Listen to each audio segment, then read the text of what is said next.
What's your favorite scary movie? Do you ever fantasize about damn enchiladas? That's much too vulgar display of power, Karen. Let me ask you one question. Are you having fun? We all go a little mad sometimes. Because I promise you, you and I are going to have some fun. Oh, no. It is time to keep your appointment with the Wicker Man. They're coming to get you, Barbara. Shut up, you bitch hog. Game over.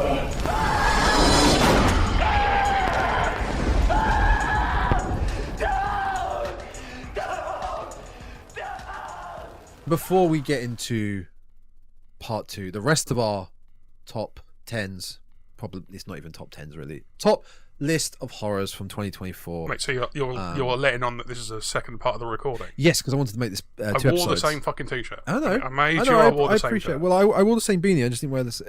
It's not the same day. It's very much not the same day. Night has fallen.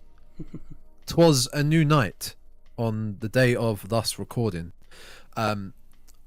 Apologies to anyone who listened to the last episode, the beginning 20 minutes. Apologies to anyone who listened to the last episode.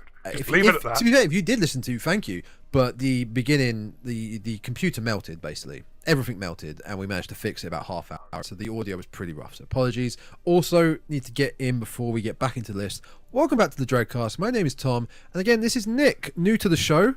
Still on probation, so we'll see how he goes.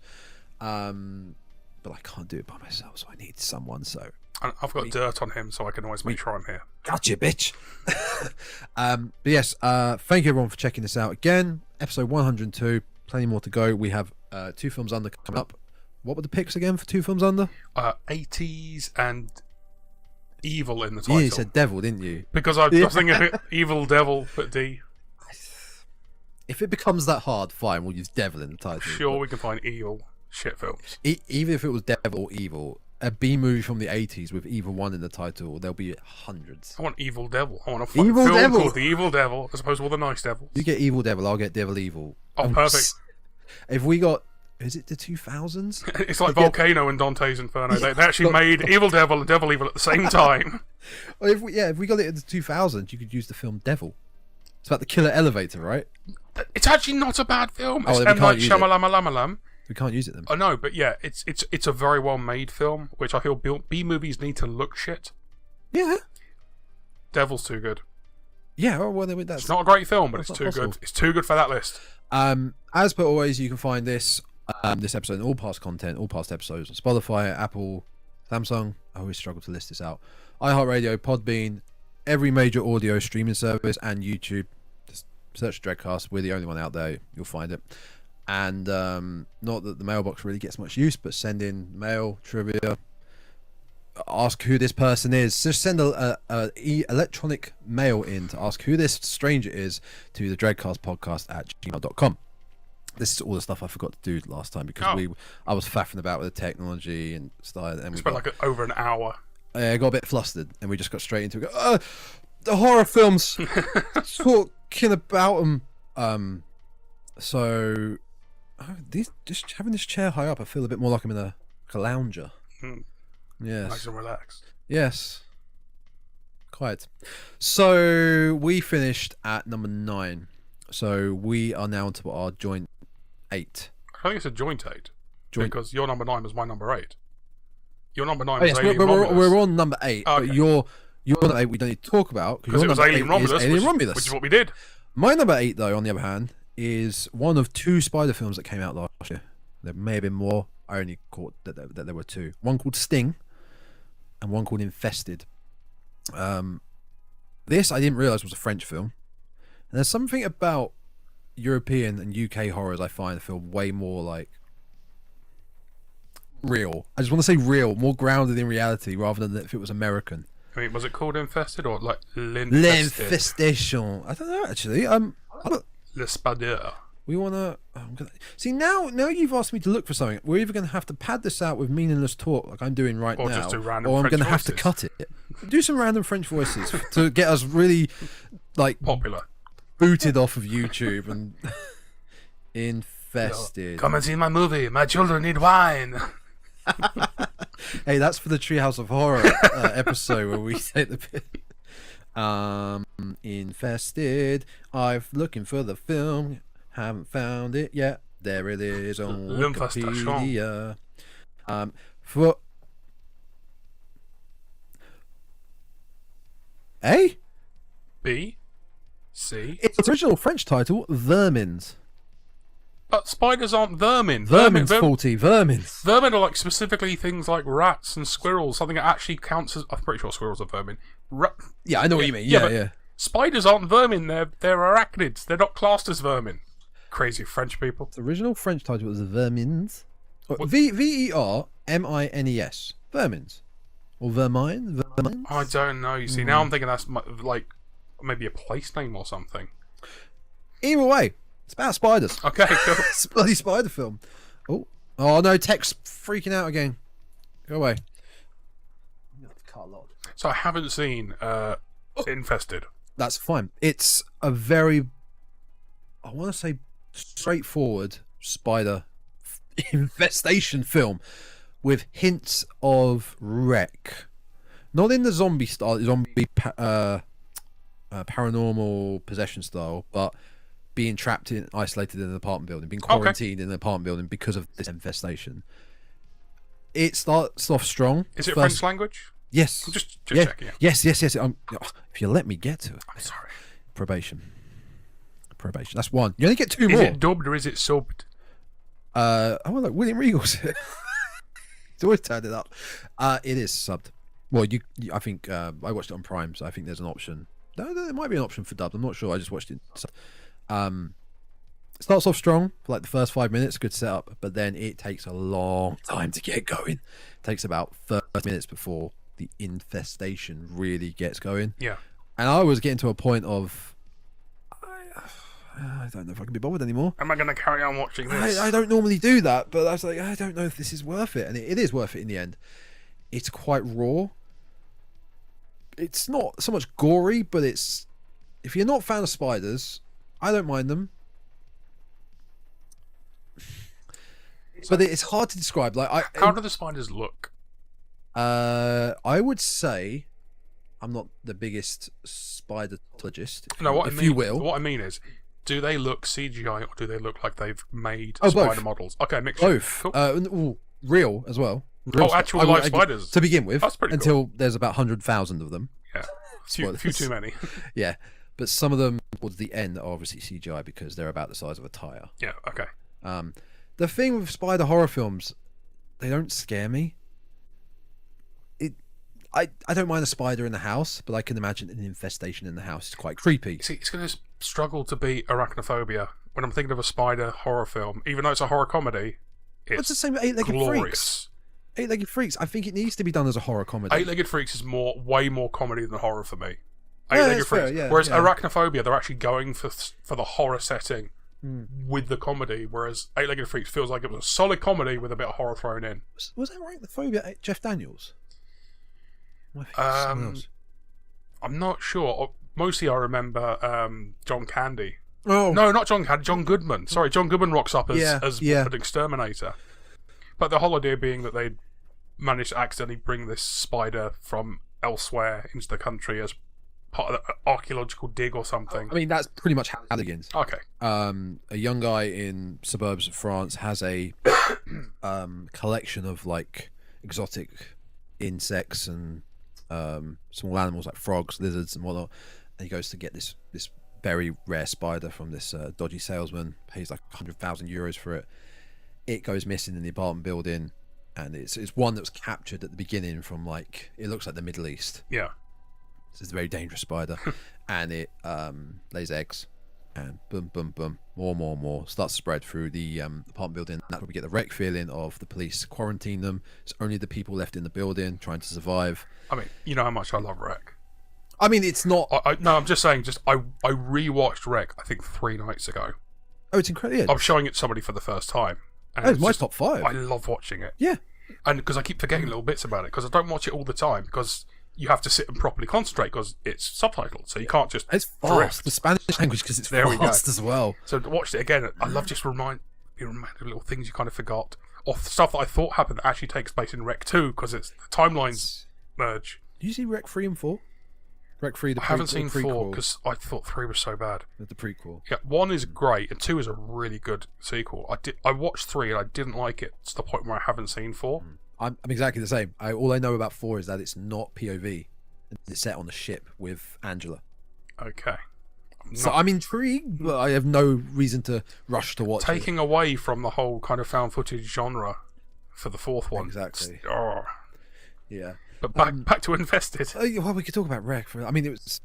We will do. I don't know if it's in. Is it in your top 5 of horror? It's in my top 3 of films of all time. Rec. Then because with Halloween and my top 3 all time films are Jurassic Park, Rec, and The Thing. Yes, they're my top 3. Because what we'll do eventually is get into your top 5 horror at some point in the future. Well, you got 2 of them already. Well, you got Rec and The Thing. That'll be a small episode, folks. It gets a bit alien later on. Bursting? Yeah. Okay. Coming out of people, like their mouths. Bad points of the film that really grind my gears is when like a spider or something like a spider or arachnid is in a film and they put the clickety sound. It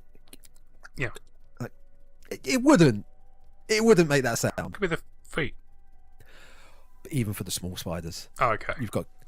It's just to show you that's where it is. It's nothing is as bad as Jeepers Creepers Reborn. In general, film in general, for sound effects that you don't need. So Jeepers Creepers, I really enjoyed. Yeah. Jeepers Creepers 2, I really enjoyed. Yeah. Jeepers Creepers 3 was awful. Jeepers Creepers 4 make Jeepers Creepers 3 look like fucking Citizen Kane. 4 was video on demand, wasn't it? No, 3 was a video on demand. Oh, okay. 4, I think they might have intended it for theatre, but it was god awful, terrible CGI. But the thing that just for the sound effects, Oh, sorry. You got carried. No, I was just thinking the way to best describe this issue. You get a lot of you're in a film, they find a dead body, it's been dead for a long time. Yeah. What sound effect do you play? Sort of a gruesome. No. I'm not. Just what atmospheric? Oh. Nature. You found a body that's been dead for a long time. Buzzing flies. Makes perfect sense. Sorry, yes, you're completely right. Yeah. Decaying corpse. They are finding bodies that have been killed like 2 minutes earlier, and they play the buzzing flies because they think, oh, it's a corpse, buzzing flies. There are no flies on screen. There are no flies anywhere near them, and all you hear is bzzz. This is so shit. The sound editing with films like that can become so noticeable. And I noticed it when I watched Immaculate, which we talked about. And once you notice a certain particular door opening creak and they reuse it, it's like they got their money's worth out of that sound effect. It's like they're not quite understanding. The Wilhelm scream is endearing to people. This is just a door. Why is there a Godzilla roar in this serial killer film? Where's Lemonface going? So yeah, just to cap off Infested, the acting is really good, characters are really good. It's pretty intense at times. It's a pretty straightforward spider horror film. Scary wise doesn't do a thing for me. Yep. I could recommend it, but I could take or leave it. And okay. I don't know if you would. Does that do anything for you? A spider horror film, personally? I mean, I do have Sting in my top 10. Is it? Yeah. Okay, I didn't see Sting. Okay, interesting. Okay, so that's was that number 8? So number 7. What's your number 7? It sounds like it should be about spiders, but it's not because it's long legs. Okay, that's cool. I've long legs. We can talk about long legs now. Have you got it in yours as well? Yeah, at some point. Cool. So number 7, long legs. For me, it was amazing for the atmosphere, for just building that kind of unease, disturbing. It's also it straddles genres. It's part police procedural, part cult. Yeah, it also felt like this is like a nowadays modern Silence of the Lambs. This felt very Silence of the Lambs-esque. I can see that, but also a bit Ring. Not with the whole videotape, but with the meeting them and then setting up that it's going to happen to you in X number of days on your birthday type thing. It's the kind of the curse that's coming back, and there's nothing you can do to stop it. It's actually a good curse. Nick Cage is superb in that film. Yeah. Proper creepy, proper disturbing. Nick Cage being Nick Cage. It felt like he got a lot of free reign to just do what you want, and he nailed it. I mean, that first scene alone, which where you come back to later on, you reveal is our main character. Yep. I can't remember her name, but played by Micah Monroe. That's a great callback, a great twist. But that opening scene of him talking to her is so creepy. He's so creepy. And there's something about it being He's 4x3. so noncy as well. He just comes across as an absolute fucking And his paedophile. hands like doing this little. Yep. Oh, he's great. And what else? The mix of psychological horror, satanic, supernatural horror makes it. It's a unique film. Did you know about trying to spot all the devil imagery, like the dark smoke bits of Satan, like trying to spot them in the background? No. There's like, I mean, when 10 I was watching shots. it, I spotted certain things that I thought that's an image of this, that's an image of that. Like certain, like maybe a Celtic cross is rocking up, or just random stuff. But I didn't know it was supposed to be. There's like 10 shots at least throughout the film where it's like a dark silhouette with spiked head of. Well, it was the devil, right? Was it a demon? Was it? I can't remember if it had a specific name. Yes. Yes, brilliant. Just- Our researchers will be working on that in the back office. We'll get back to you guys with the actual name. This is the thing we're doing the top 10 film list. Half these films came out nearly a year ago. Yeah. So it's really hard to remember half of this I mean, stuff. I've rewatched one or two of them, but I haven't like I saw Longlegs at the cinema, and Same. I've not seen it since. And Same. I really enjoyed it at the cinema. It was Yeah. a really good film for the cinema. Oh, I was enjoying it until some guy was on his phone the whole time, and I saw him on Twitter, Instagram. I saw all the apps he was on. Well, I told you when I went to see it, I wasn't working that day, so I went kind of midday on a weekday, and Perfect. there was a family in the cinema with me, and it was a family of kind of old kids who were like teenagers, and then their parents, and then their grandparents. I was like, okay, Family day a out. weird family trip to see this really odd film. There was a bit of an uproar. I say uproar. There was a bit of bitching online from people complaining.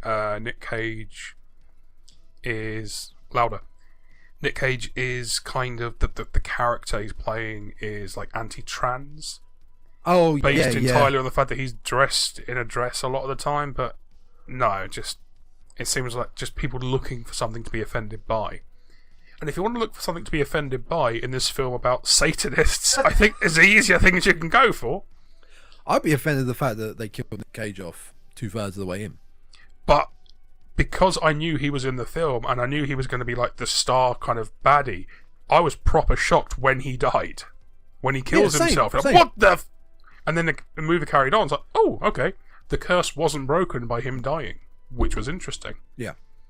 Did you also notice, and I've noticed this with a few other trailers and films that are going to be coming out in the near future, especially with the Crow remake. You have to watch that. Watch the original Crow if you watch Crow. But the trailer, everything in the trailer was centralized, and they did that with Longlegs. You mentioned this to Everything me. is near enough centralized. perfectly It looks cut for beautifully shot, but it's perfectly cut for your Your TikToks, for our your Instagrams. generation TikTokers who want to watch everything portrait. I think Longlegs is the trailer that you then pointed out to me exactly this. I mean, it looks beautiful still. It's a beautifully shot film. Yeah, Oscar Perkins did a lovely job on it. He did for his debut as well. Yeah. This guy from Legally Blonde. And his next film coming out this year called The Monkey. Oh, I saw Yeah. the trailer for that. Looked great fun. Yeah. I think is that Stephen King short, The Monkey? I'm not 100%. I don't know. But it looks good. I saw the trailer. It looks like, yeah, this looks like fun. Yeah. I think I don't really have much more because this isn't my list. We'll get to it where the number it is. But one thing though, it did suffer from the marketing again of this is the scariest film of the decade, and it wasn't scary. It was intense. I mean, It was very that was intense. the marketing for See No Evil with Kane as well. It's been going on for a long time. and it's a killer because that's what people expect to then go into and then go, oh, that was shit. I think it's not shit. The but only it's people not. who expect for that stuff to actually be true are idiots. There's a lot of idiots. It's the scariest around. film of all time. Really? Yeah, Ever? It's not.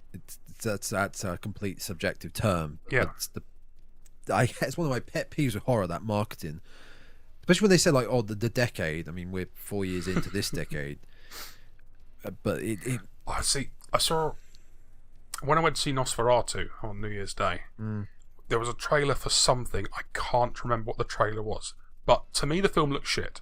I think I know what you're talking about. Do you know what film do you think it was? I actually can't remember. Was it the one that did it have a Chinese family? I can't remember, mate. Can't remember a single thing about it. All I remember is no point watching the trailer. I might have jogged something. There was like a quote from a film reviewer, like 5 stars. This is a great film, and then there'd be another quote, and then they had the same reviewer, a different quote from the same reviewer, because his name came up again. I thought, this is they're making loads of reviewers like this film, but they've got multiple quotes from the same people. Okay. As separate quotes, hoping you might not notice. I thought it was a real kind of cheap move. That's ridiculous. Because I thought this film looks like shit, and then I thought, oh wait, that guy's name's come up again. Because I saw Nosferatu last night. Talk about it at the end. We'll briefly talk about it at the end. It is a 2025 film, we're saying. Yep. So that will come. Stay with us for next year's top 10 2025. Yeah, there was a New Year's Day release date here in the UK. Yes. But I saw it last night. The 2 trailers I saw, one was featuring Jack Quaid, and it was from the makers of Barbarian. That looked great. Oh, there were 3 trailers, and I saw The Wolfman. Okay.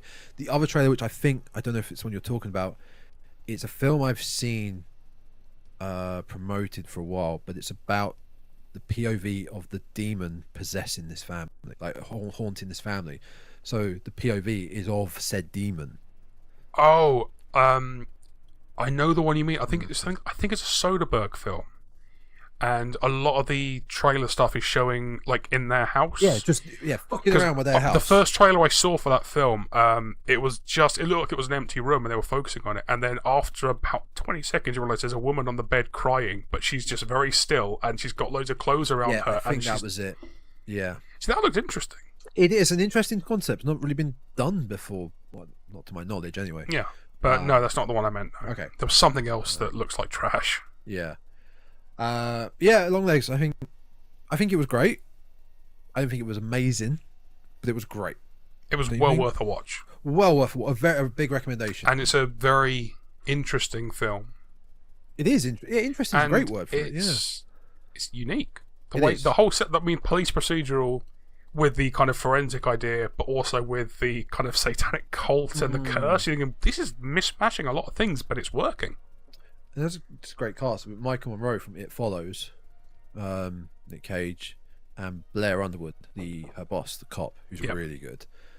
Also, one more thing: the scene at the beginning, after the title crawl, when her and her then cop partner, are about to go into a house, and he just gets popped instantly. That was the biggest jump scare of the film. Yep. They're backing each other up, about to go in, and he just gets shot just out of nowhere. Nicely done. Yeah. Cool. So that was your number 7. Yep. So my number 7 is, as he scrolls, Smile 2. Haven't seen it. Seen Smile 1? Didn't like it. Neither did I. Not so much I didn't like it, I was disappointed. There we go. For me, the best thing about the first Smile film was the advertising. Yeah. A great advertising really campaign, guerrilla advertising, just rocking up at baseball games behind home plate with the masks on. Brilliant. I mean, they still did that for this, but it's been done. I saw it, and I just felt it. The first one. I haven't seen the second one. Yeah. No, of course. Go. It just kind of fizzled out for me. Yeah, the story kind of got a bit convoluted towards the end, and then here's a big monster. The big monster was shit. The big CGI monster just killed it for me. Not CGI. Was it not Practical. CGI? Some practical effects look CGI. Great example of this: the first Spider-Man film with Tobey Maguire. Oh, the Green Goblin. No, not that. It's when he's just got bitten by the spider and MJ slips in the cafeteria, all her food goes up. That was done real. They've said maybe I think it was 160, 170 takes for him to catch all the stuff. Is that definitely legit? Legit. He genuinely caught all the stuff, but the thing is, it was so quick, it looked fucking CGI. It looked like it was just perfect. The only reason I asked about legit because I've seen that as a meme, and I'm not sure if I'm being taken for a ride. It's one of those things that comes up in enough kind of film lists about stunts and stuff that I think it's a true one. But it looks so bad, and I didn't realise that was a real monster because it looks so shit to me. Yeah, it's practical.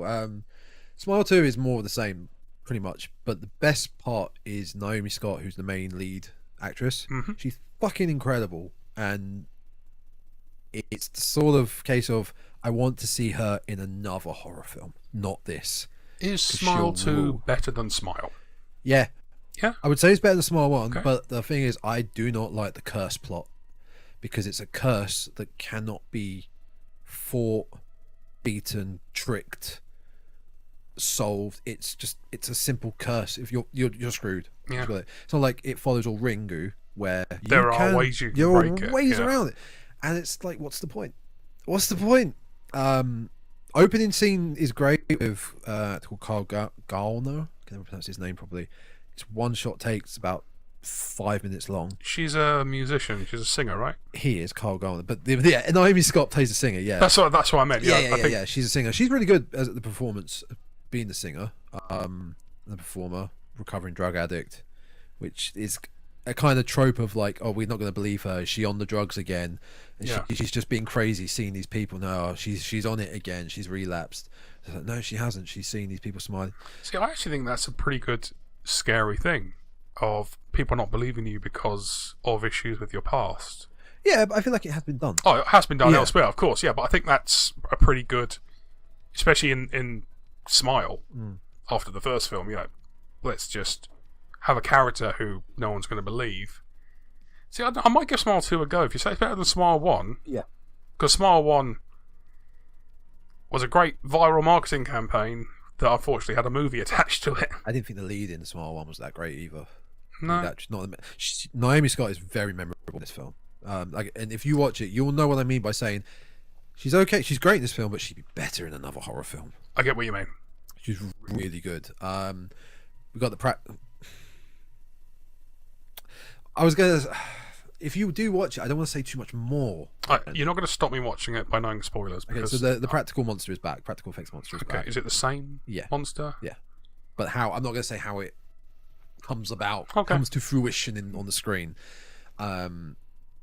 Jack Nicholson's son is in it.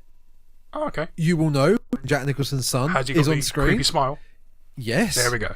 Yes, he's still looking for Danny. Danny boy.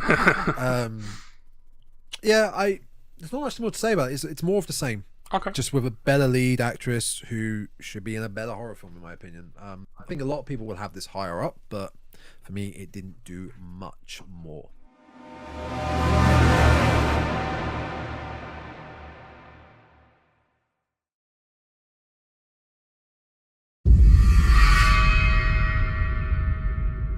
So that's number 7. Number 6, My 6, I think we already talked about.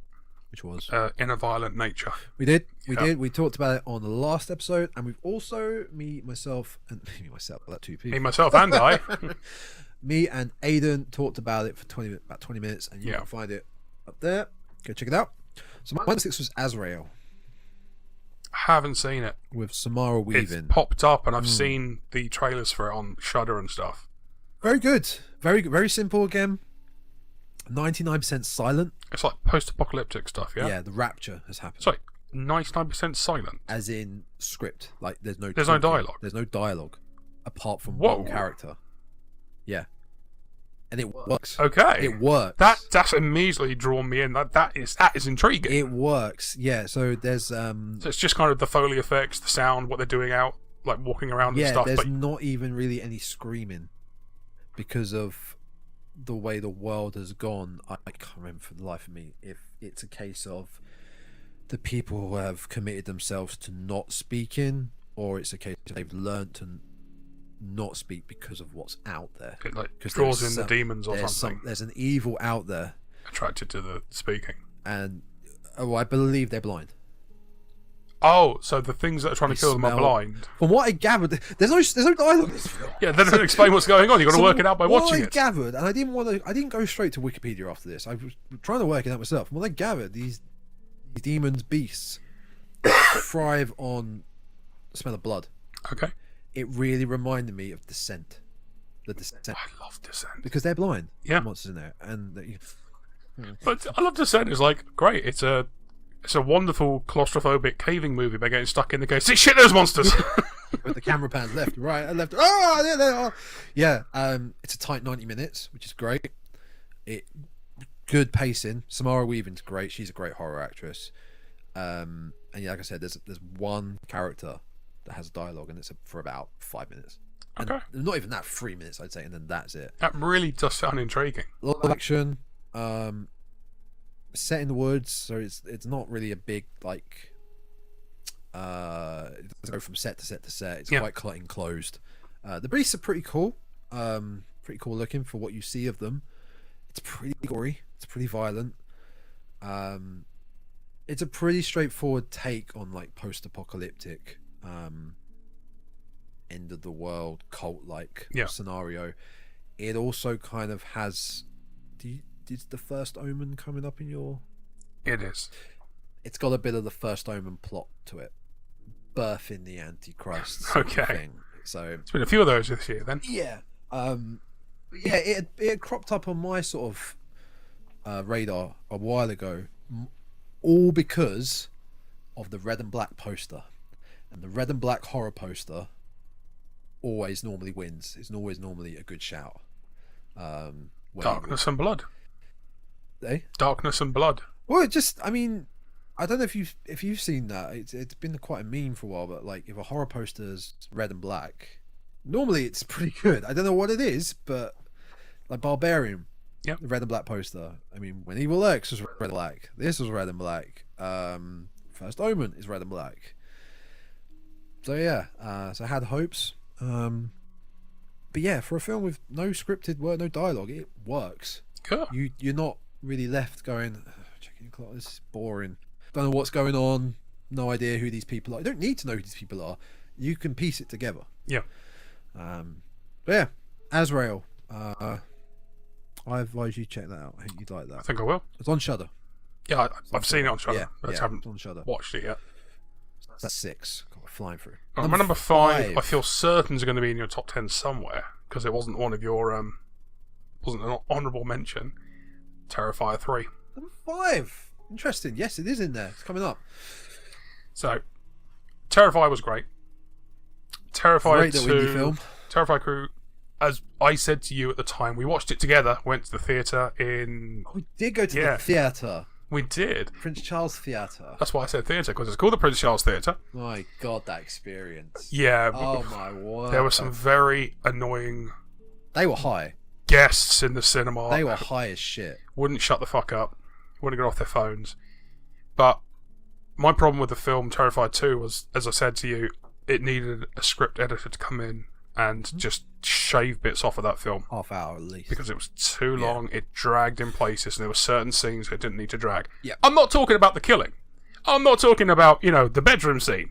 People might say, oh, that went on too long. That could have gone on even longer. It was great. But well, I mean, he did think it was ending, and then suddenly he runs back in with bleach and salt. I mean, one of the weird things I had was seeing Chris Jericho's name, Christopher Irvine, in the opening credits, and then the film ends and he's not been on screen, and then he's in the post credits. Yeah. And of course Rob Stark in Terrifier 3. So Terrifier 3, I wasn't sure what I was going to get, because 1 was great, it was nice and trim. 2 was bloated, and 3 had a bigger budget. I was concerned it was going to be further bloating. 3 for me was better than 2. It didn't drag when it didn't need to drag, if you know what I mean. Yeah, no, it did. It had some over-the-top, gloriously fun kills. We had... I don't think any kill was as... I think they were on Nothing par beat with the bedroom. Nothing beat the bedroom. No. Although people were saying that, I think the shower one was worse. It wasn't. It wasn't. on The par. bedroom scene is worse. Bedroom scene is the worst one. Because he's coming back and putting fucking like salt and lemon in her wounds. It's just relentless. taking the absolute piss. It just keeps going, yeah. Yeah. So I liked Terrifier 3.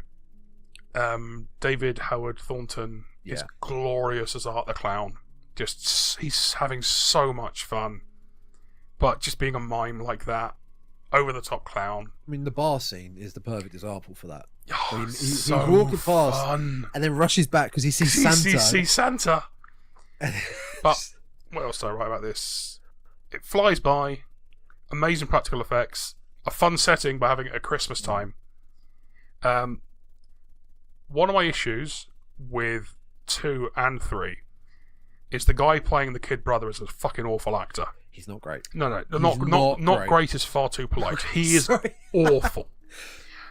Sorry if you They missed killed him off screen. I'm concerned he's going to come back and He's Terrifier not. 4 I don't believe he's dead. because he died off screen. Yeah, I don't believe he's dead. But he might have just been killed off screen because he couldn't act a good death scene. So they figured, we'll just kill him off screen. It's easier. Yeah, but he's awful.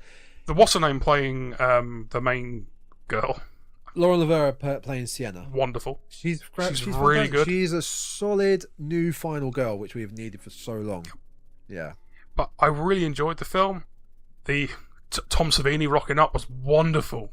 Yeah, it was I absolutely loved that. in the news clip. Right? Yeah, he was On being TV. interviewed by the news Yeah. clip about where the Santa had blown up all the kids. He must have just been there on set a day, and they were like, "Can we get you in the film?" Like, yeah, cool. Yeah, just have a fun one. Yeah. But it's not even the first time Tom Savini has turned up being interviewed in a news clip in a horror film. Remake of Dawn of the Dead. Shoot him in the head. Yeah, he is in that, Yeah. along with Ken Foray as the pastor at the beginning, talking about when the gates of hell open, Yeah. the devil. Yeah, I forgot he's in that as well. He just one little scene for a news report, just like he did in Terrifier 3. Yeah. Yeah, so the opening of Terrifier 3 with him just in the house. Oh, in the house As Santa. And he's polite. He eats the cookies and he cleans the plate up. Is the implication that he kills the last girl, but you don't see it? Yeah. But no, I thoroughly enjoy Terrifier 3. Much more so than Terrifier 2. It's like they learnt the lessons from the second film. Got rid of too much of the lore stuff. Yeah, although I am very intrigued.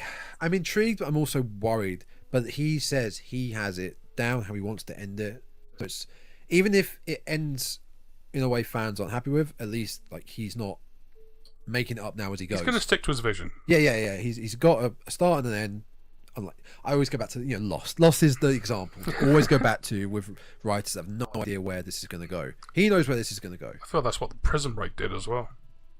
I think that was around the same time as the Right Strike, right? The first Prison Break, first season's amazing. They break out of prison. Makes sense. Back in. Second season, brilliant. Okay, they're on the run. It's how they're going to stay on the run. And his tattoos still work for how to get... And the third one, let's chuck him in a new prison. You've got to break out of that one. Yeah. Well, fuck off. One thing I didn't like with this, though, is Vicky, his partner in a way in crime, Yep. doesn't become the partner in crime. Art kind of takes a back seat to her in the final act.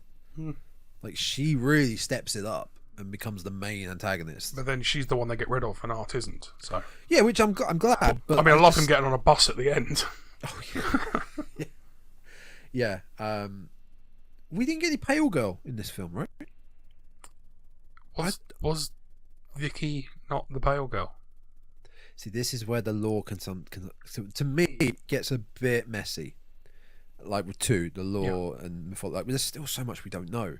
Like, there's that scene of Sienna goes back to the Terrifier, and there's this like blacksmith, like demon, like sort of blacksmith. Yeah. That's it. That's all we see of him. Yeah. Gets her the sword wrapped up as a present. And there's a lot of people complaining about. I saw a lot of people complaining about like when Sienna's tied up, she gets her hand bashed to shit, and then suddenly she can like wield weapons. And Yeah, apparently the sword has healing powers. that's fine. He's explained it. Well, it was explained. Annoyingly, it's explained in the Terrifier 2 audio commentary. But you shouldn't have to go to audio commentary to get answers. But at the same time, sometimes you don't want a movie to hold your hand. Yeah, No, you don't you're want a right, character to you're say, "Oh, this sword is able to heal me. I can now." While looking at the screen. Yeah. Yeah. So Yeah, no, you're right. I like you're the right. idea. I mean, sometimes too much. What's the word? Something is not Too much explanation can be Too much exposition. boring. There we go. Yeah. Too much Yeah, exposition. Yeah. No, So you're sometimes just leaving little gaps, making you work it out, or just leaving you to guesswork. You also get the people complaining, "Oh, they killed the children." It's like, yeah, Good. this is like comedy. No one should be left It out. doesn't happen too often in horror films. I remember as a kid, just the kids always seem to survive horror films. Then I watched Mimic, Ooh. kind of like mutant cockroaches Yeah, type of I thing. remember that. And I just remember watching this film, and 2 kids died right at the beginning. I was like, "Whoa, kids have died in this film. Kids never die in films." Speaking of Nosferatu. Yeah, But yeah, no one should be left out. for deaths in horror. It's like comedy. No one should be left out. I believe anyway. It's how it is. You're saying it should kill children in comedy. I like it. Yes. Yes, exactly. A good horror film is kind of happy to kill anyone. Completely agree. Oh God, what's the film? I don't know. What is the film? There's a horror film where you're on a horror podcast and you don't know. Oh my God. I didn't think I was going to be talking about this. There's a horror film where one of the guys who dies is mentally challenged. And it almost feels bad watching him get killed, but at the same time, it's almost progressive to watch them get killed, if you get what I mean. But I can't remember the film. That's quite a... Yeah. Okay. It's almost like in Texas Chainsaw, the guys in the wheelchair and he gets killed. Franklin. Yeah, he's quite annoying though. But at the same time, it's not just, we're not only going to kill the able-bodied people, Yeah, let's yeah, kill yeah, everyone. I get that, yeah. But seeing somebody with kind of mental deficiencies being Normally killed they'd be by a left killer out. as well. Exactly. Yeah, Normally yeah. they'd be left alive. I can't remember the film right now. It's really going to bug me. But I like seeing that. So seeing kids die in horror films, whilst it might sound like a weird thing to say, I like seeing the kids die. It just shows you that no one's off limits. Feels more real. Feels more Yeah. raw. Like, yeah. If there was a psycho killer killing anyone, they'd kill anyone. Yeah. They wouldn't just say, I can't kill you, you're a child. Yeah. Yeah, no, completely. Great film. Did you ever see the films before Terrifier 1? I mean, All Hallows Eve. I've seen All Hallows Eve. See, I was only introduced to Terrifier 1. I've still yet to see the stuff before. I only saw it after I've seen Terrifier 2. I saw 1, yeah, yeah. I then saw 2. Yeah. I then watched 1 again. This time I watched the full version of 1, not the cut UK version of 1, where the split down the middle is a lot less. Ah, yes. That's... Yeah. I then went back and saw All Hallows Eve because I was told it's not David Howard Thornton, Yeah, but it's different. still Art the Clown. Mm. It's not a great film. The stuff with Art the Clown's fine, but because it's kind of anthology, it's a bit hit and miss. And I understand he was in a short film before that as Art the Clown. I've not seen that. I can't remember exactly what it's called, but in theory, it's like Terrifier 3 is the 5th film in a way. But That has Art the Clown in it. yeah. But it's only the 3rd actual standalone film Yes. that isn't a short film or an anthology. Yeah. And I believe we're only... I believe we were only getting Terrifier 4. I don't know if he was going further with 5 or 6, but it's 2.5 million I think this cost to make, and it made, what, 50 million? Yeah. They'll keep going. If it keeps making money, that's how the business works. It'll just keep going until people get sick of it, which will happen. But as I told you, when I watched Stream, that had Howard Thornton, that had... It was Jeffrey Combs, Tony Todd. but also just the same director was doing the special effects and all that. Deck Leone was doing the special effects. One of the producers was the director of that film. So if they stopped doing Terrifiers, they could still branch into other horrors. Yeah, definitely. Cool. What was your number 5? That's a really good shout. Maybe I should look for it. My number 5 is Maxine. Haven't seen. Really? Interesting. You've seen X and Pearl? I've seen X. Okay, X is great. X, in my opinion. Do you like X? I liked X. I was annoyed that we weren't supposed to know that Mia Goth was playing the old lady because it was so fucking obvious. Although, I'll be honest, my favourite scene in X wasn't anything horror related. It was just when they were singing Landslide, sat around the fire. It was such a lovely scene. I know that sounds weird. Out of everything in the film. I love the song Landslide by Fleetwood Mac. It's one of my favourite heartfelt songs. And then just watch them do an acoustic version. The porn stars all just sitting around using this lovely song. So X was a great, like, homage to your classic 70s, basically Texas Chainsaw Massacre. I mean, the fact that it starts off in 3/4. Yeah. And then just slowly goes through the door and you realise, oh, it was a door that was framing it. Yeah. I love it. It's, out of the trilogy, X is the better horror film. But, I mean, describing what they are, Pearl is the best film out of all of them. Okay. Pearl is fantastic. Maxine is what it is meant to be, a giallo film. You know what I mean by giallo? No. Italian horror / crime. That's what they described as. Okay. Giallo. So, like Suspiria. Have you ever seen Suspiria? Nope. Oh, I have to teach this guy. I have to show you. Suspiria is one of my favourite horror films of all time. I'm too busy watching Attack of the Meth Gator. Yeah, I don't know why I'm even recommending these to you. But you've got these gems to watch. So that's what Maxine's meant to be. 80s sort of horror crime thriller. Okay. Third act goes off the rails in a bad way, in my opinion, but I'm still putting this in number 5 because I'm a sucker for the whole trilogy. Okay. I love the story that has gone from X to Pearl to this. I mean, they're all in different time frames. Like Pearl is the prequel to all of this, then it goes X, then Maxine, in chronological order. Mia Goth is superb. And she's fucking great. I mean, she was a bit meh in Infinity Pool from last year. Sorry. It's all right. But yeah, I really like Ty West as a director. You know, one of his first films, House of the Devil, is really good. I'm just glad we finally got the finale for this film, because this film took ages to come out. There was a whole incident with an extra trying to sue them or something. And the first two were made during COVID. Oh. Because X was made. Yes, they were. And then they were stuck in New Zealand, so they was like, oh, let's make Pearl. Why not? Where was I going with this? Kevin Bacon in it is great. Oh, Bacon. Kevin Bacon is a great sleazebag in this film. He's brilliant. Is he like a Hollywood sleazebag type character? Yeah. Because I do like some Hollywood sleaze. He's got a bit of all right to him. Oh, Matthew McConaughey then. Yeah, he's in it. No, he's not. Yeah, it's pretty gory at times. Kind of keeps you guessing. It's like it's a whodunit, basically. Okay. It's a simple whodunit. Doesn't sound overly horror related then. Well, that's the thing. It's more of a callback to the 70s, 80s Jallos, where they're not overly scary. When you say the word horror, like, you can split into so many subgenres. It's not so much scary, but it's a slasher film. Oh, it's a slasher. Yeah. But you're not seeing. That counts. You're not really seeing the killer. Yeah, you're not seeing the killer. You're seeing like the black glove with the knife. Okay. Like who is it? That sounds more interesting. Yeah. But it comes back around like callbacks to X. Yeah. You remember at the end of X, she walks out the house and you see the TV screen and like a pastor talking, and it's her. It's talking. There's always been like clips of like this pastor talking about.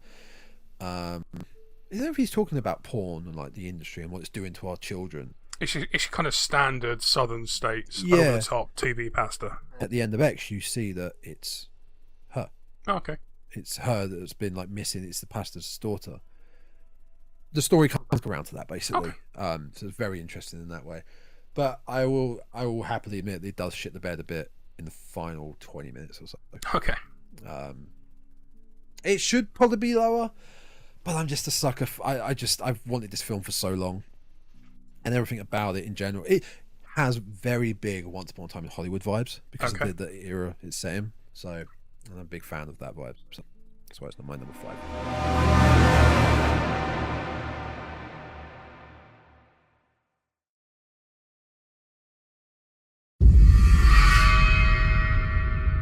You're number 4, sir. Is it Sting? It is Sting. Is it Sting? Could you see it? No, I'm trying to use process of elimination as to what was left. Basically, you can probably guess my top 3 then. But we'll come to that. Yeah, we'll come to that. Yeah, okay. Yeah, did you see Sting? I didn't. I saw Infested. So we both saw the Spider films then. Well, it wasn't originally going to be called Sting. They're going to call it Steve Borden. you trying to shoehorn this wrestling stuff in every time. I could have gone for the singer, but I can't remember his name. Stung. No, that's when he's retired. Stung. No, so Sting is it Australian or is it New Zealand? I think it's New Zealand. No, it's Australian. It's the other side of the world. It's an Aussie film. And I'm going to get the negative out of the way first. It felt like they didn't have full confidence in their movie. Yeah. So they set it in New York. Because it's easier to try and sell a film that's set in the States, I guess. Is it set in New York or is it filmed in Vancouver? No, it's set in New York. Oh, it's set in New York. Set in New York. But it was filmed in Australia. Oh, right, okay, yeah. Because they with never Australian filmed in actors. New York. Yeah. Like all the actors were Aussies, with one exception. They had an American guy as one of the exterminators. Yeah. But they set it in New York, and they could have just happily set it in Australia. The fact that it's snowy outside at one point isn't an issue because it gets snowy in Australia in the winter, in their winter. Does it really? Yeah, they get. Yeah. I didn't realise that because I know even though their winter is still quite warm. Yeah, but our winter can be quite warm. We don't always get snow, but we can. But anyway, it's got one of my favourite opening scenes for any film for a long time. You've got this old lady, she's knitting, TV's on. She hears this weird noise in the walls, looks up, goes, opens up the phone book, finds an exterminator, looks up, and it's like, your name is, I think, like Ingrid. So you realise, oh, okay, she's got memory issues, possibly dementia.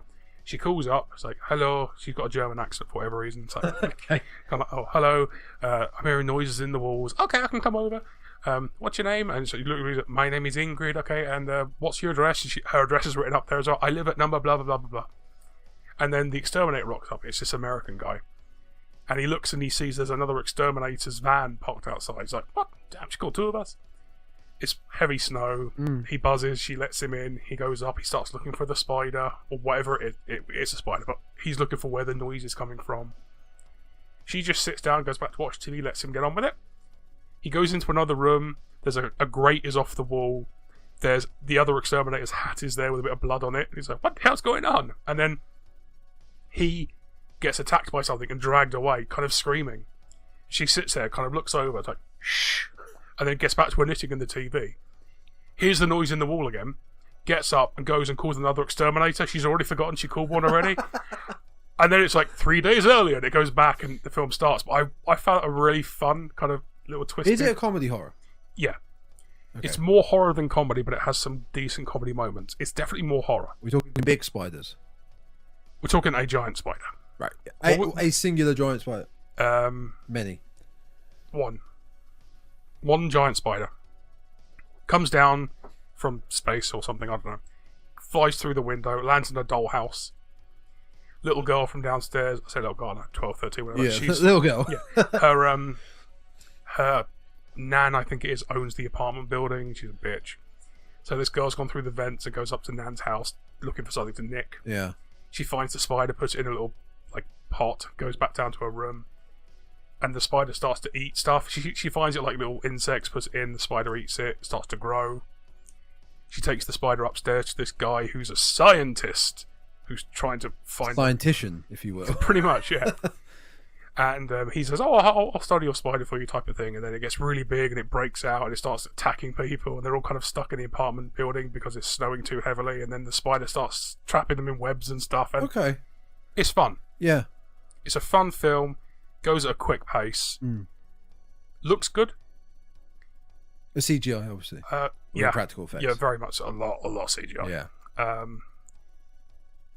Also, like every single part of the film is like Chekhov's gun. Everything that happens has a reason for happening. Okay. Like he's learning to. There's an issue with the garbage crusher. Oh, of course, that's going to come into play later on. Yep. There's this, that, and the other. But it's a fun film. There are a few good kind of spooky bits. So would you class it as a scary film? Does a spider film scare you? This is more of a monster spider. All right, it's not a load of spiders. It's one spider that keeps getting bigger and bigger and bigger. Creature feature. The reason I was like, is it one or two? Because one spider or many? Because I think it kind of ends with they've killed the spider, but then there's a fuckload of eggs no one's noticed type of thing. Possible sequel. But no, it was fun. It was enjoyable. It was worth watching. I really enjoyed it. I think it's on Netflix at the moment.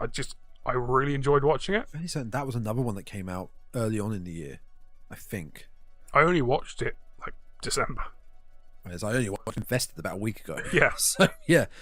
Okay. I mean, I don't know if they came out around the same time, but it's similar to what we mentioned in the last episode, that two horror spider films coming out around the same time, rather than maybe a couple of months apart, but both from kind of non-typical countries for making the bigger films. Yeah, it's not a straight up Hollywood film. Yeah, okay, that's interesting. Not Hollywood or a Bollywood.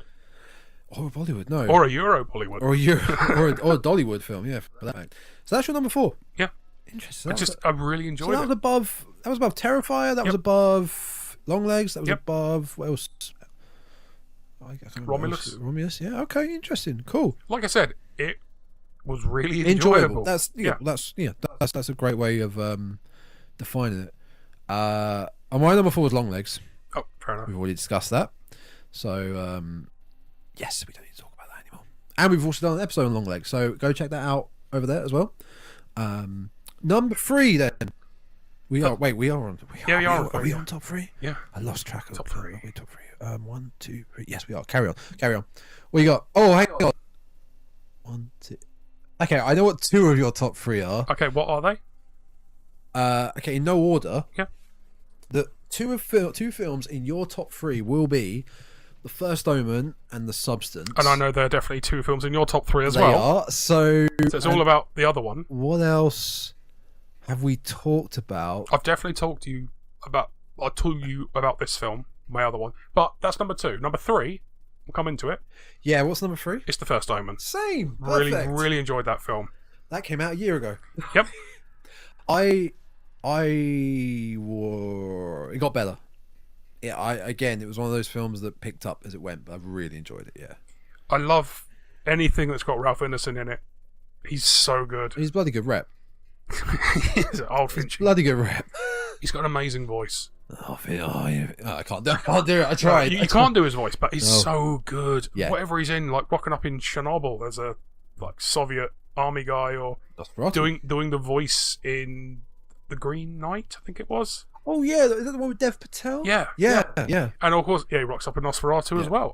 I really like Ralph Ineson. He's great. He wasn't one of the major parts in this film, but he's great fun. The scene for me that I really loved in that film was the nun committing suicide in the big courtyard area. Set herself on fire, right? Yeah. Okay. But it just smacks of kind of Damien, this is for you. Yeah, that is one thing I was a bit rolling my eyes off with this film. There's a lot of remember this. Do you remember this? There's a lot of that, but it's not too in your face like Alien Romulus. Yeah. Some of the callbacks, there's a lot of them, but they're not too aggressive. Like even the first scene with Ralph Innocent, sorry, I was about to say Fiennes. And Charles Dance in the church with the scaffolding pole coming down, things like that. Very much. Oh, that's okay. That's from The Omen, and that's from The Omen, pretty much. And yeah, we get it, but it's not too aggressive. But they work really well. It's this great score, really unsettling at times. Visually, it looked great. Really well acted. Moments in where you don't expect them to go. Yeah. The whole car crash part. Car crash, my favourite part, because it was a perfect homage to the film called Possession. I think I recommended Possession to you a while back with Sam Neill, where it's like a one take of a very horrific scene to this lady in the subway, and it's just constantly, and it's basically like that scene in The First Omen. Yeah. It just goes and goes and just keeps going. It's horrible. And then the whole she gives birth to 2, she keeps 1, runs off, the other one gets taken away. Damien. That was the one thing I hated the most of that film. Yeah. Right at the end, where what should we name it? Damien. They say the name at the end, don't they? No, it's not. What's my name? It's regardless, they say she's off living in the middle of nowhere with the kid, and then someone comes. I think it might be Ralph Ineson. It is. Rocks up's like, just so you know, your son's been put with the American consulate in the UK. Call him Damien. It's okay, this isn't Ralph Ineson. This is Bernard Manning. But you didn't need that. It's called The First Omen. We've already had the callbacks. We know it's Damien. You don't need to say I was in no way offended by them saying he's called Damien. I think it was a perfect closing line to the film. I was just waiting for them to start playing Linkin Park while I've done at the end. Directed by Michael Bay. It's just very unnecessary. There wasn't enough explosions on Michael Bay. But it's a great film. It's a brilliant, and it's the better of the two. That and Immaculate. Yeah. Really is. It was really good. Yeah, good pick. Very good pick. So number 2, I'm pretty sure you haven't seen my number 2. It's Heretic. No, I haven't. With Hugh Grant. Loved it. Yeah. I've seen it a few times now. A few times? Yeah. Saw it at the cinema, and I've seen it since it's come on to kind of home release. My sister was asking, she wants to see more horror films because she knows how I really like horror. Mm-hmm. She's asking for one that hasn't got jump scares. I was like, alright, this has got 1 or 2 little ones, but it works for them. But mostly it's about the setting, it's about the script, it's about what's going on. So she watched it, she loved it as well. Mm-hmm. Mm-hmm. It's the script is superb. It's the dialogue, the conversations they are having just draw you in, and you are so transfixed with what's being said. Hugh Grant is an amazing, sinister bad guy. I don't think he's ever done a role like this properly The before. closest he's got. He's done the Guy Ritchie film where he's the bad guy. No, he wasn't the bad guy. He was just a dickhead journalist. Oh, was it? Who I was thought the he bad guy? Oh, okay, all right. Well, he was the guy causing the problems, but he wasn't like a bad guy trying to kill people. He was just Like in trying Bridget to. Jones. He was just trying to con people to get his own money, type of thing. But he was in the Dungeons and Dragons film Honor Amongst Thieves. Oh, was he? Okay. And in that film, he was the bad guy. Okay. But he wasn't the main bad guy. He was the bad guy that caused the other bad guy to be able to get their power. Yeah. But he was kind of a slightly sinister character in that, but not too much so. It's almost like his transition to now be the full bad guy. Yep. He knocks it out of the park. Mm. He is menacing without being over the top. It's just the way he kind of holds himself, the way he says things, the way he looks. He's super. He plays it British as well, right? Or does he play it American? I'm pretty sure he plays it British. Because he's got the posh. His posh British accent, I can imagine, would work very well for the sinister villain. He's great. You've got basically the whole film is you've got two Mormon missionaries, two female Mormon missionaries, which is important. Yeah. The fact they're female, because they're not allowed to come into somebody's house unless there's a female present. And he's like, "Oh, my wife's inside. She's baking." Like, "Oh, that's fine." They come in, they sit down. He starts having a chat with them. He brings them out some drinks. "Can you see your wife?" "Oh, she's a bit shy at the moment," type of thing. Just get them to stay. Yeah. And I'm not going to really go into it too much. Oh, that's I cool. don't want to That's spoil fine. it That's for fine. you.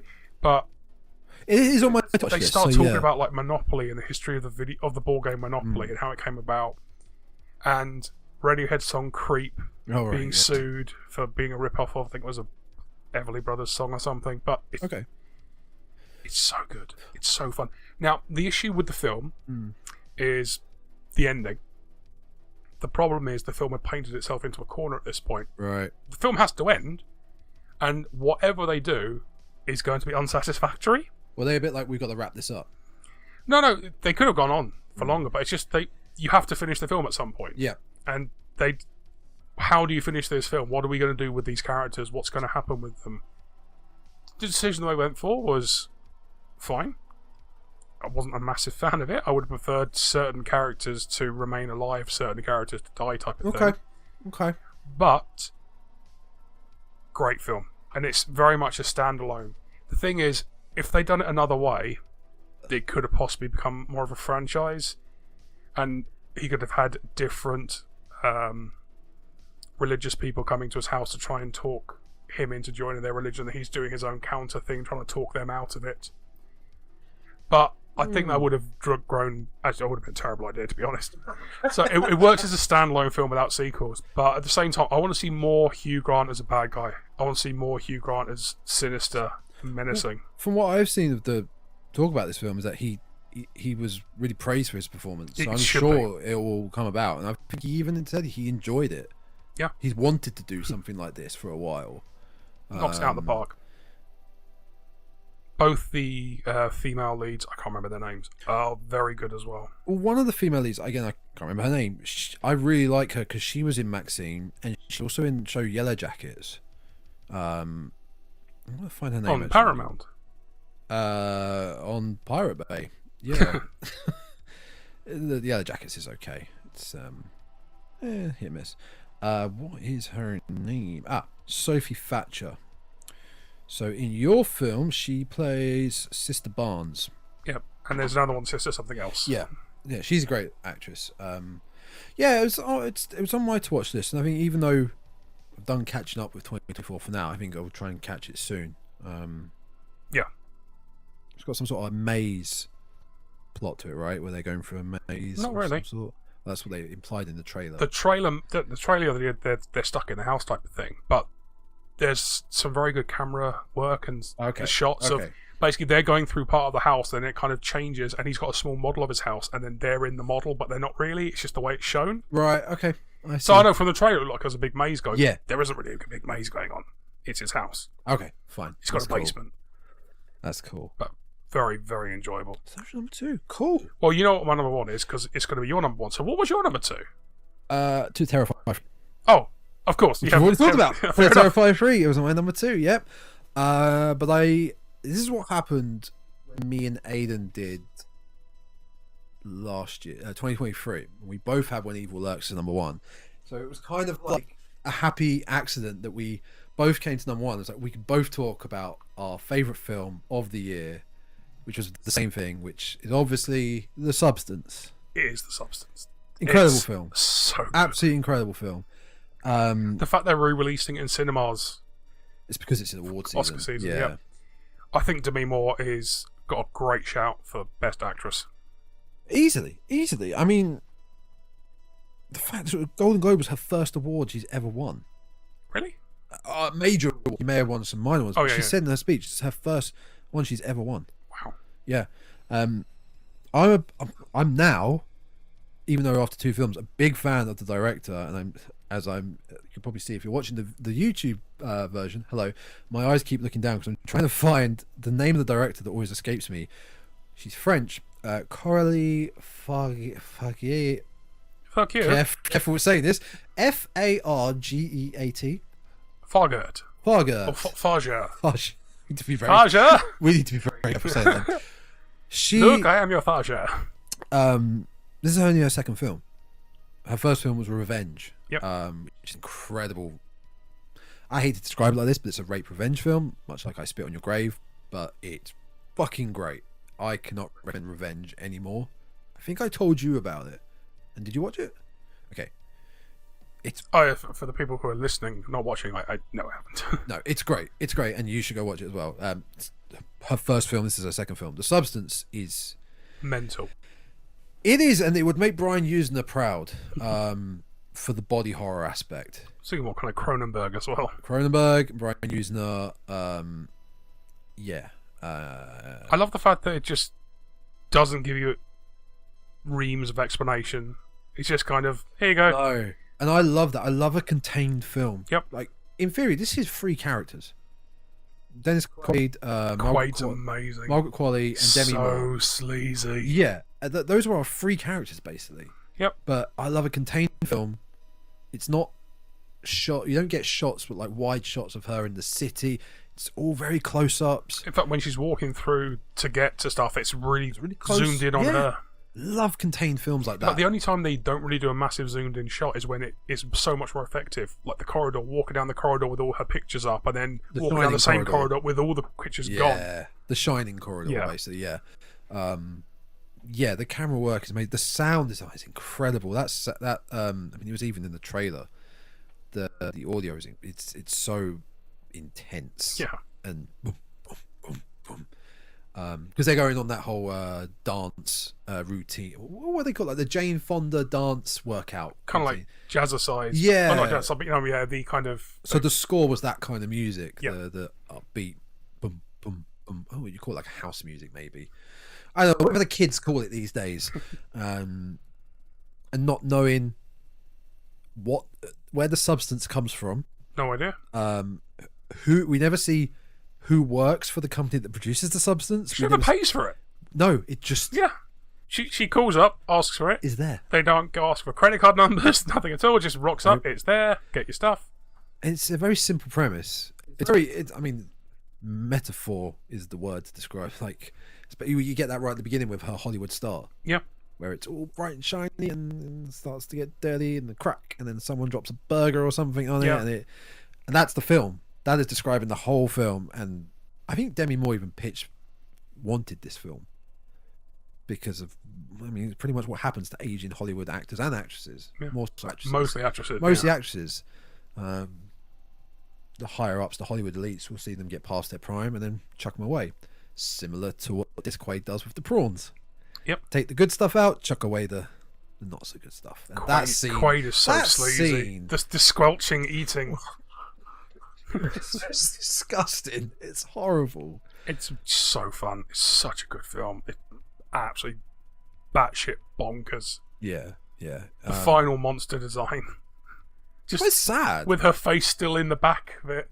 So you can still see it's her. It's quite sad because she may as well be saying, "Am I still pretty? Am I still pretty?" And like, you're some sort of monstrosity. Just spewing blood everywhere all over the audience. Yeah. The one thing I never really click is as far as the plot, it's your consciousness being birthed into a younger you.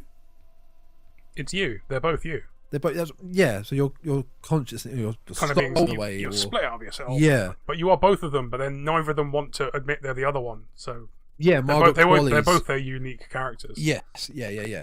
Stu. Someone really fucked me up on Reddit by saying, "Did you know Sue backwards is use?"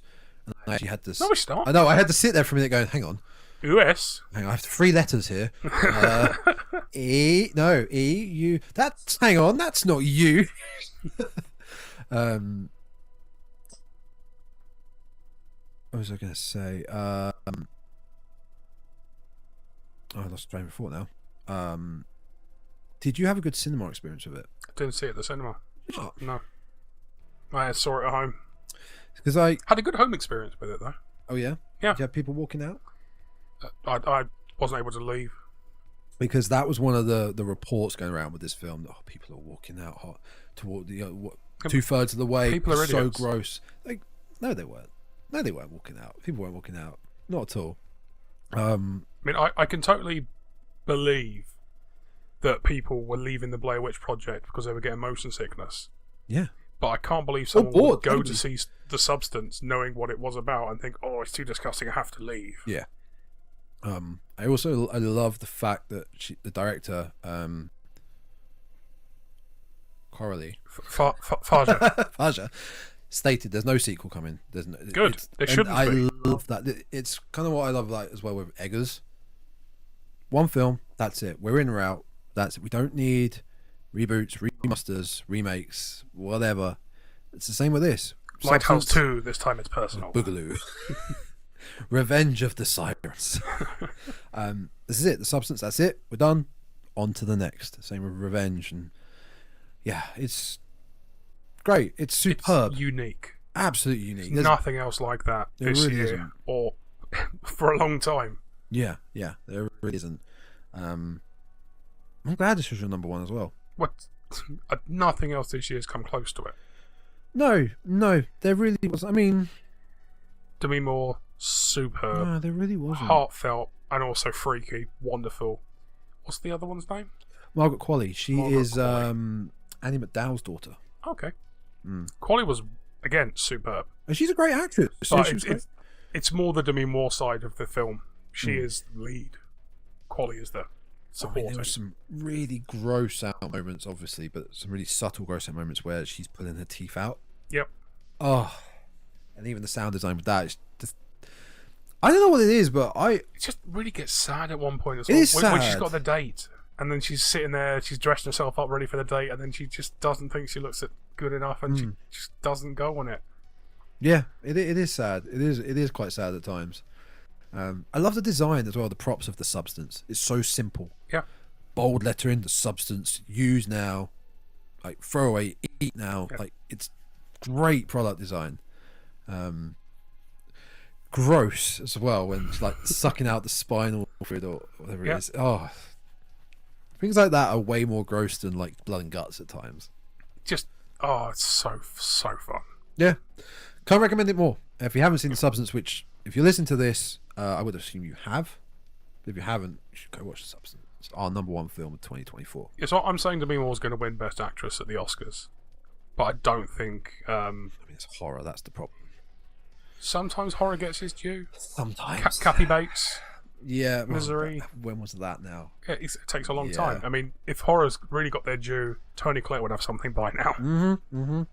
But I think the fact that she has already got the Golden Globe for it, hopefully, is going to. She definitely get the nomination. Yeah, I think they're coming out in a week or so. The But nominations. I don't think. Was it Margaret Qualley, you said?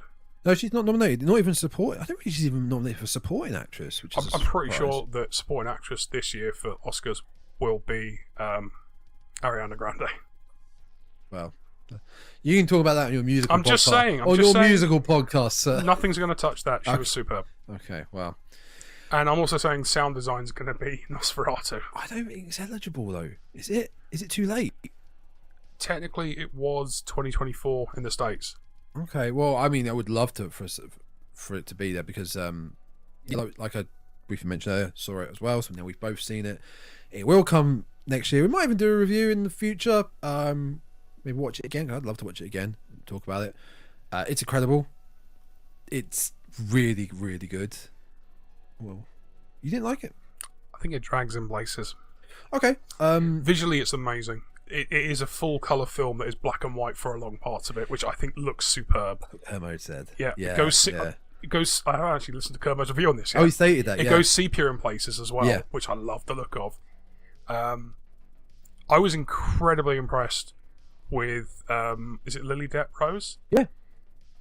She was Rose great Depp, in that. yeah.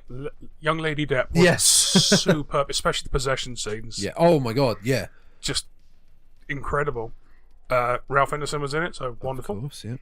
I do feel they could have cast different people as Count Orlok, though, because there was so much voice stuff and so much over-the-top sound and so much prosthetics on him. I didn't like his moustache.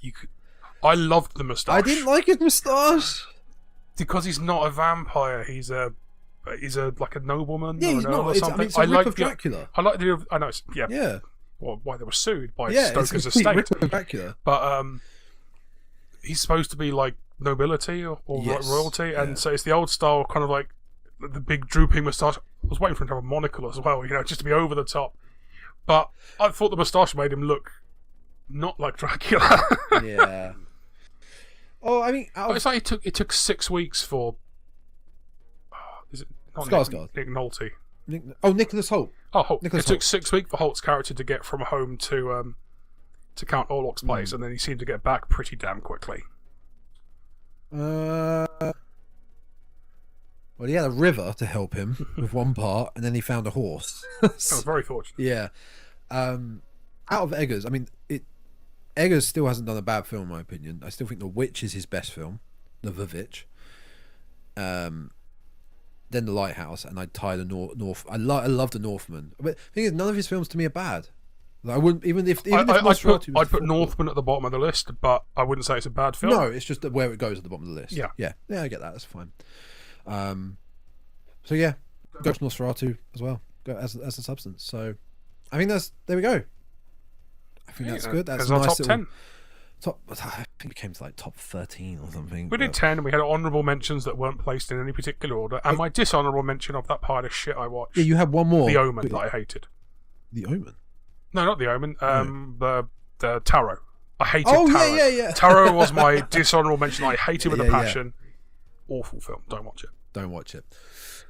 Cool. So there we go. After many tech foibles, and we'll get hopefully maybe move around the camera, maybe dick around with some more tech stuff in time. But we'll be back with the Dreadcast next time. We'll be back with plenty more. 2 Films Under, plenty more Treehouse of Horror, plenty more movie reviews, plenty more B-movie reviews, the works.